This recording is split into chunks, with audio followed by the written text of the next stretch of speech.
Drama serial रहमत, जहां पर आलिम साहब के घर में पहले भी एक दो दफा पैसे चोरी हो चुके हैं, आज हो गए। तो क्या आलिम साहब को रुमैसा को कहना नहीं चाहिए था कि पहले भी पैसे चोरी होते थे, जूबिया और जुबैदा वहां पर तो नहीं हुआ करती थी, तो फिर आज तुम कैसे कह सकती हो कि इन्होंने लिए।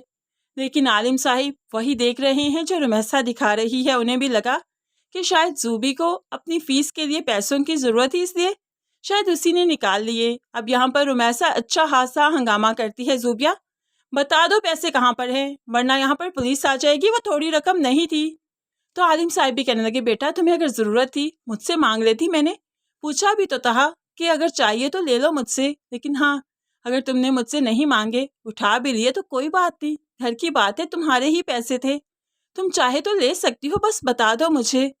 अब जूबिया रोने लगी, अबू मैंने ऐसा नहीं किया, आप कैसा समझते हैं हमें, हम ऐसे नहीं हैं।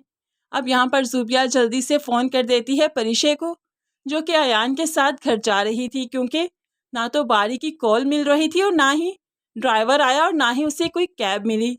जहाँ पर वो साइट पर विजिट करने आई थी अयान के साथ, वहाँ पर सिग्नल्स का इशू था, तभी तो अयान उसे ड्रॉप करने जा रहा था। तो रास्ते में जूबी की कॉल की वजह से वो काफ़ी परेशान हो गई कि सीधी अपने मेके आ गई, बारी को भी इन्फॉर्म नहीं किया, हालांकि उसे बारी को एटलीस्ट एक मैसेज तो कर ही देना चाहिए था।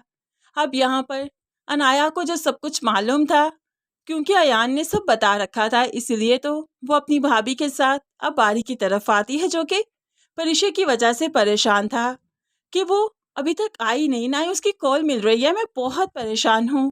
तो अनाया कहने लगी, रिलैक्स हो जाओ, वो अयान के साथ है, साइट विजिट करने गए हैं, परिशे ने बताया नहीं क्या तुम्हें।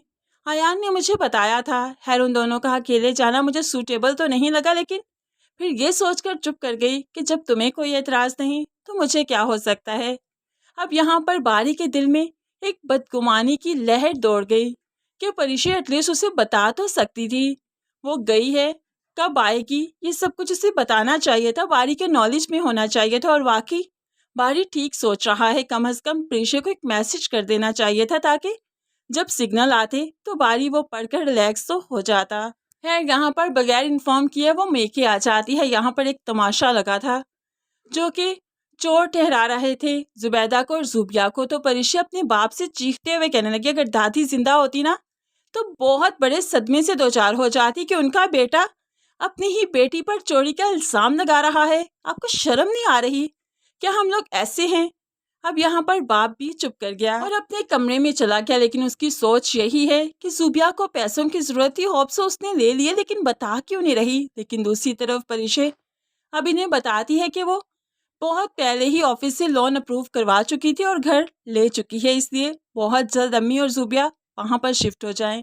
अब एक तो परिशे इतने बड़े बड़े डिसीजन खुद से लेती है और बारी को इन्फॉर्म भी नहीं करती, उसे बताती तक नहीं। ये चीज़ भी उसे बारी को बतानी चाहिए थी कि वो ऑफिस से लोन ले चुकी है और ऐसे में अपने मेके वालों के लिए घर ले रही है, अपनी माँ और बहन के लिए। अगर बारी को ये चीज़ मालूम होती तो कौन कैसे बदगुमानी पैदा कर सकता है। और इवन बारी खुश भी हो जाता कि सब कुछ परिशे उससे डिस्कस करती है और ऐसे में वो परिशे की हेल्प भी करता, किसी और से लोन लेने की ज़रूरत ही ना पड़ती।